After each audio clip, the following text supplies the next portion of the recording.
আজকের সকালটা শুরু হলো আমার বাপের বাড়িতে। এখানে আমার অনেক রিলেটিভের বাড়ি। অনেক দিন পরে পরে আসি আর এখানে ওখানে ঘুরে বেড়াই। এখন চললাম আমার এক স্টুডেন্টের বাড়িতে, যদিও তারা এখন আর স্টুডেন্ট নেই, অনেক বড় হয়ে গেছে। একজনের তো বিয়েও হয়ে গেছে। আর তাতান তন্নিও ওদের পেয়ে ভীষণ খুশি, কত শান্ত হয়ে গেছে দেখো দিদিদেরকে পেয়ে। আর এই যে দেখছো একজনকে, এ তখন এতটাই ছোট ছিল, সবসময় আমার কোলে বসে থাকতো। আর কাকিমাদের কথা কি বলবো, এতটাই ভালোবাসা যে আমি তুলে তুলে খেতে আরম্ভ করে দিয়েছি।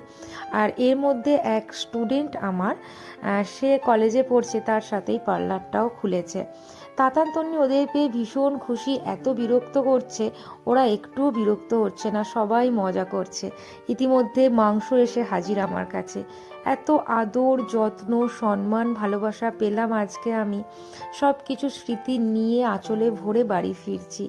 সত্যি আমি যতবার ভয়েস দিচ্ছি, এডিট করছি, ততবার আমি কেঁদে ফেলছি। তোদেরকে আমি ভীষণ মিস করছি। এরপর তন্নি বাড়িতে ফিরে শুয়ে শুয়ে রান্না করলো, তারপরে আমরা খেতে বসলাম, মা, বাবা, ভাইপো, দাদা, বৌদি, আর এটা হলো আমার সুন্দর একটি মিষ্টি ভাইঝি।